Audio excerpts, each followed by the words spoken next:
नमो नमो तुलसा महारानी, नमो नमो हरि की पटरानी। नमस्कार, स्वागत है आप सभी का हमारे YouTube चैनल में।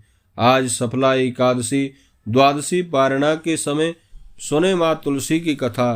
तुलसी माता की वैसे तो अनेकों कथाएं प्रचलित हैं, परंतु बंधुओं, श्रीमद् देवी भागवत पुराण में इनके अवतरण की दिव्य लीला कथा बताई गई है।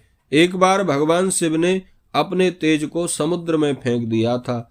उससे एक महान तेजस्वी बालक ने जन्म लिया। वह बालक आगे चलकर जालंधर के नाम से पराक्रमी दैत्य राजा बना। उसकी राजधानी का नाम जालंधर नगरी था। दैत्यराज कालनेमी की कन्या वृंदा का विवाह जालंधर से हुआ।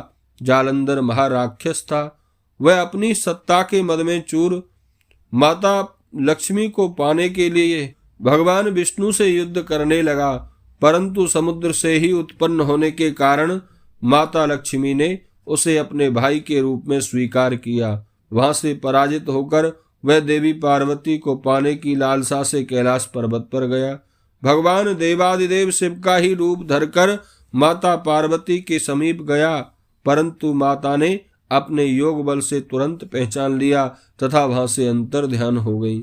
तब जालंधर और भगवान शिव के बीच घनघोर युद्ध होने लगा, लेकिन जालंधर अपनी पत्नी वृंदा के पतिव्रत धर्म की वजह से भगवान शिव से युद्ध में ना तो मारा जा रहा था, ना ही पराजित हो रहा था। तब माता पार्वती भगवान विष्णु के पास गईं और उनको सारा वृतांत सुनाया। जालंधर की पत्नी वृंदा अत्यंत पतिव्रता स्त्री थी। उसी की तपस्या और पतिव्रत धर्म की शक्ति से जालंधर परास्त नहीं हो रहा था। इसीलिए जालंधर का नाश करने के लिए वृंदा के पतिव्रत धर्म को भंग करना बहुत जरूरी था।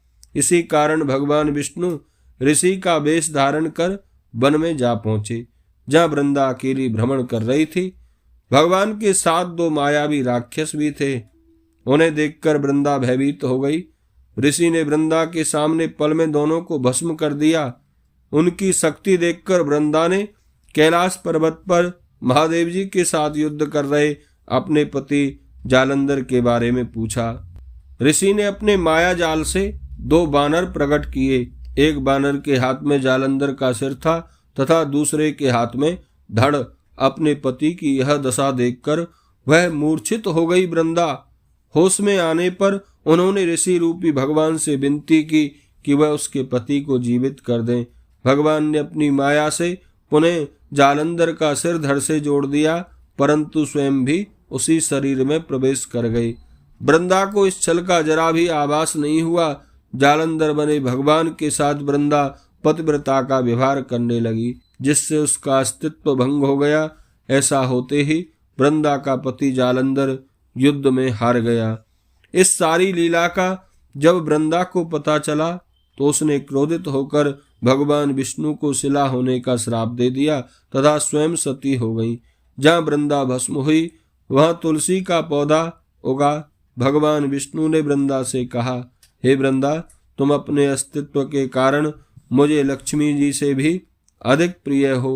जो मनुष्य मेरे सालग्राम रूप के साथ तुलसी का विवाह करेगा उसे इस लोक में विपुल सुख और यश की प्राप्ति होगी। जिस घर में तुलसी होती है वहाँ यमदूत कभी आते नहीं हैं। गंगा व नर्मदा के जल में स्नान तथा तुलसी का पूजन बराबर माना जाता है। मृत्यु के समय यदि कोई पापी व्यक्ति भी गंगा जल एवं मंजरी सहित तुलसी को अपने मुख में रख के उसके प्राण निकलते हैं तो वह भी मुक्त हो जाता है। बोलिए तुलसा महारानी की जय।